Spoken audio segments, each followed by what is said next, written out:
You're right, everybody, and welcome to the latest episode of Muscle Owl Talks. We're here today with Vivek and Michaela. You're right, guys. Hi, guys. Hi. So today we were going to talk about something that's been bothering Vivek lately, and it's been bothering me too because we're not having any of this, right? It's one of those where, well, what provisions are in place for people accessing what they need in terms of wheelchairs and how it differs in the UK and in Northern Ireland, which Northern Ireland's part of the UK. So what's going on? Why is the UK, all the other bits of the UK, different from Northern Ireland? And how is it in the States and Australia and, I don't know, Russia, Syria, Nigeria? What is it like in other countries? Because I know that we do have it pretty good in comparison to many other countries, but it seems to me that we should have it a little bit better, and this is the trouble. So Vivek, you got some problems at the moment with getting your latest wheelchair in terms of needing to fund it, at least in parts. And Michaela, where you come from in Northern Ireland, it's not a case at all. You just, whatever you like. It's like at Christmas when you got your mum gives you an Argos catalogue and she says circle the things you want. Yeah, it's not quite like that. It's almost there. So Vivek, what's your story, Vivek? Yeah, well, my story is that my current wheelchair, which I got through a charity, they fundraise. But over the years, it's grown up with me and adapted to my body quite well, except now traveling in the car and outside is very difficult for me because I've not got suspension, so I need to get a new chair which has suspension. But the thing is, I'm going about the front 2-3 different avenues. One is applying to various charities. The second one is to fundraise myself. And then third is to try and get my local CCG, the authority, to fund the wheelchair, which is quite a tricky. That's the tricky part of it, because in less time, the first person that's kind of asking them, can you fund a wheelchair? So basically, the wheelchair that you need in terms of for your health, in terms of for your accessibility to get you around places or to help you get around places is not going to be funded. And why is that? Well, if we get into the specifics, the bit about the wheelchair that the CCG won't fund is it's the rise and fall, or the tilt access on it. That's right. What they're puzzled about is why do I need a wheelchair that's that expensive? But the thing is, the NHS, the chairs aren't meeting my needs because I need leg raisers and up and down and recliner tilt and a sensitive control. But they're kind of questioning why I need it, but I can't really go backwards. You just got to say to them, look, I like to put my feet up every now and then, you know?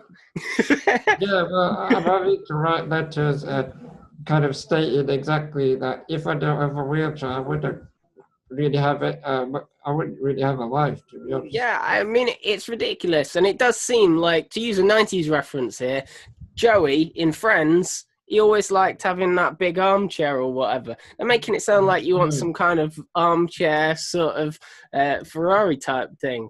And here's the situation. Michaela, that's not the case in Northern Ireland, is it? If Vivek lived in Northern Ireland, his CCG would provide it for him. What's the scenario? So yeah, it's a little bit different here. It wouldn't necessarily be the CCG, but certainly his local health trust would be providing it. So we have. In fact, I'll just step in. For anyone who doesn't know what a CCG is, maybe from the States, maybe from UK, but you don't know about disability. They are teleperformation groups, and we'll be honest and say I don't know the most about the inner workings of them, but they provide basically all of the social needs that someone might have living in the community with a disability in England and presumably Scotland and Wales too, although I would imagine they have a slightly different system. In Northern Ireland, we have our health trust. So, like, for example, I fall under the South Eastern Health Trust, in terms of, South Eastern Health and Social Care Trust.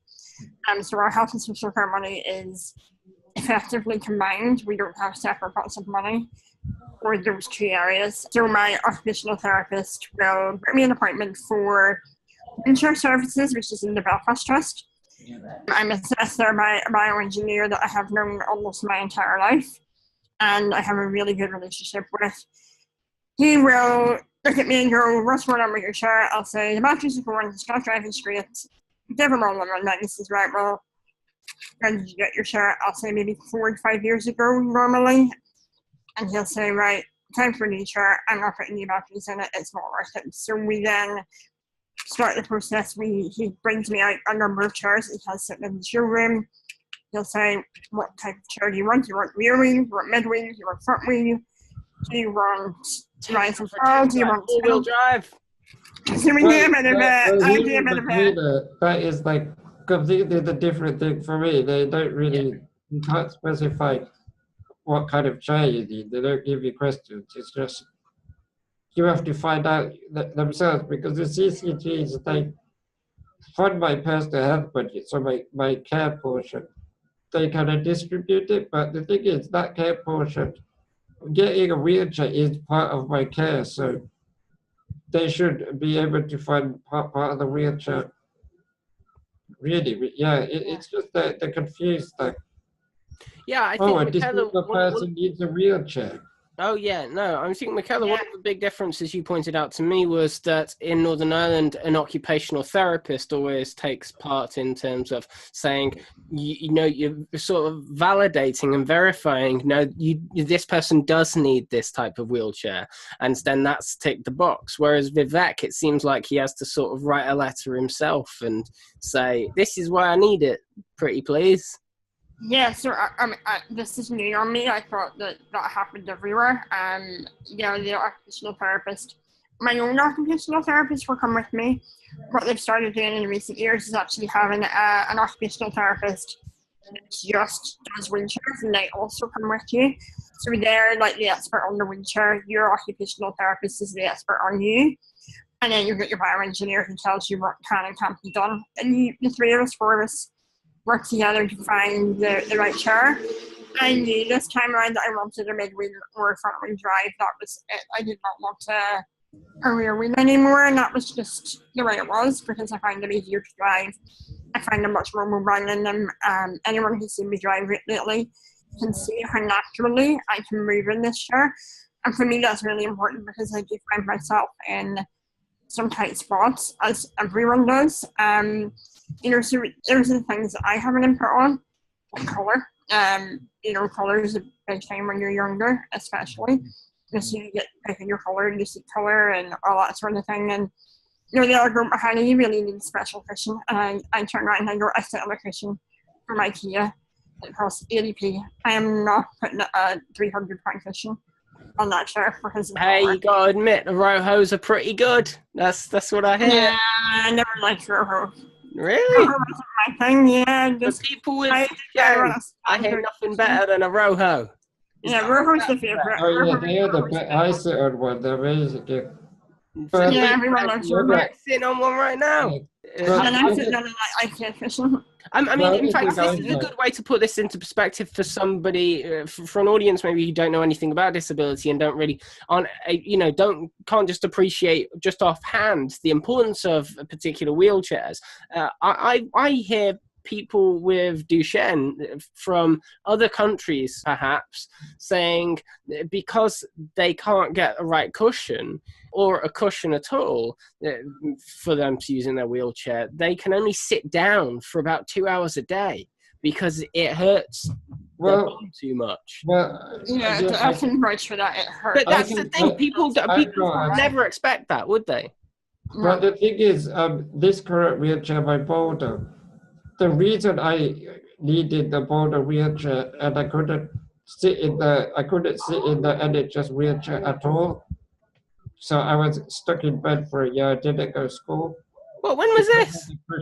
That was about when I was 14, 15, so about... Vivek, you need to tell us this story. So you've had this trouble before. When you were trying to get your last wheelchair, you couldn't get the right chair and you couldn't go to school for a whole year. Yeah, because I also have a bleeding condition, hemophilia, so if I hurt myself, that's quite a serious thing. So yeah, I've gone through this before, but a charity fully funded it for me. Yeah. Well, in fact, I'll just say about my brother with Duchenne muscular dystrophy 25, if anyone's first time watching. My brother, his current chair was similar problem to you, Vivek. It could only get part funded because they said, well, we'll give you the basics. And he obviously needed certain aspects. My brother's in quite a good health, as we often comment. So with him, it's the aspects of things like the rise and fall and the tilt back and forward, which are necessary for many health things as well, but also the accessibility stuff. It's future planning, being proactive. Oh, yeah, I mean that as well. But yeah. But I mean, so for my brother, that extra bit was funded by a charity. So it was that need to apply for some extra funding. Michaela, why do people like my brother and Vivek and so many other people in England and other parts of the UK have this issue? Why is it a case, and what can be done? Can anything be done? What's the way forward here? Are we still going to be doing this in 10 years' time? I freaking hope not. There was a big campaign in Northern Ireland to change the system because we used to be the way you guys are now. And there's a big campaign run by a group of very young disabled people, and they challenged MPs to wear a pair of shoes that don't fit. And that is literally what this is like. If you don't have a pair of shoes that fit, that are comfortable, that don't cause blisters, that you can walk in all day long. And when I say all day long, I mean like 13, 14, 15 hours. Because I frequently do 13, 14, 15 hours in my chair. You wouldn't wear them, you'd throw them in the bin. Why are we expecting disabled people in England? You'd be able to throw them in the bin though, and that's the thing. You'd be able to throw them in the bin and walk barefooted. Not the same, is it? Well, in barefooted is just the same problem because you can't go outside, you're stuck to your own home, realistically speaking. So, yeah, there's no way on this earth to the country that does so financially well as ours be having disabled people stuck in their beds because they won't fund a wheelchair. It's buying a pair of shoes. But I think one of the issues isn't just the NHS provide. I think it's part of the wheelchair companies that are kind of asking for quite a lot of money for a wheelchair, which is more than a car, a really good car, which it shouldn't be. Yeah, it shouldn't be that expensive.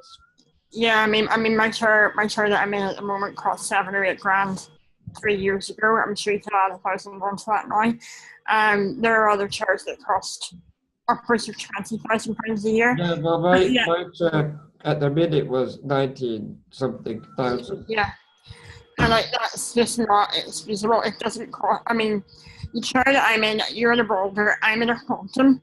There's not a major amount of difference between the chairs. So I don't understand why such a huge price difference should be there. I use a standard joystick. Yeah. We can allow $1,000 or $2,000 for a more expensive joystick. Yeah, well, mine is $1,200. Even allowing that, other than that, I don't think there's any major differences in fact, and that really frustrates me because that can be the disparity between the NHS buyer and private buyers.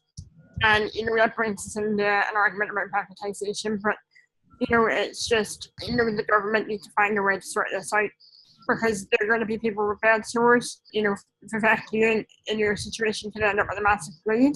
Yeah. From lying in bed for too long. And these are things that are really, really dangerous. And the thing is, it ruins your quality of life because at the minute, like, my life, how I have it traveling and things, that's like, I want to carry on like that, but having this problem makes you think, well, I don't really, I'll say no to going there or that kind of thing. It just ruins it for you. So yeah, I think a wheelchair is, I don't mind paying for the wheelchair a reasonable price, like about $6 grand. That's all right, but 2030s. Yeah, it's just insane. Yeah. I think the thing is too, I mean, I'm still kind of not very well and recovering from a lung infection, and that, even in that situation, the chair is so important. You just get out of bed, sit up, move about a bit, talk. As you can see, I'm catching my breath in between. It's not right to not enable people to make that recovery and not enable people to live their lives. And without a wheelchair, you cannot live a life. You have an existence, and it's not right in the UK at this age. It's not right. No, it's crazy. This is something I want us to talk about and continue talking about on Muscle Health for months and perhaps years to come, to make sure things get sorted out. So yeah, let us know if maybe you're from the States or wherever, and let us know what the situation with you guys. Do you guys have any sort of quirks or things that are like, hey, the government should try this, or hey, this should be the way it is? To be fair, it looks like you've already got it sorted in Northern Ireland, so we'll see how things go. But you also have noticed how many children's charities there are compared to charities that for adults. So I have found quite a few adults, but you can see the kind of the disparity between the different choices. Yeah, no, absolutely. Vivek, what's the scenario for you now? What's the plan of action? Where are you at? What do you envisage through the weeks ahead? Well, I've approached 13 charities. I've written and completed the application form, so I'm kind of waiting for responses. I've already organized like a music event, and I've also set a GoFundMe page. So yeah, I'm slowly doing things. Yeah. Shouldn't have to happen though. No, it Make shouldn't. sure it stops. I'll put an end to this. I'm going to shut your fundraising page down, Vivek. We should have everybody working in the wrong pair of shoes for Dave Vivek, and you should be sponsored to do so. You know, I might give it a try sometime in the next few weeks. Tell everyone how it is. Right. Michaela, do you want to lead us out? Yeah, I think it's just eternally frustrating for me because, I very vaguely remember the days when it wasn't the way it is now in Northern Ireland, and I am very, very grateful for the campaign that brought us to where we are today, and that, there are very few of us that need this level of care, and so it's funded.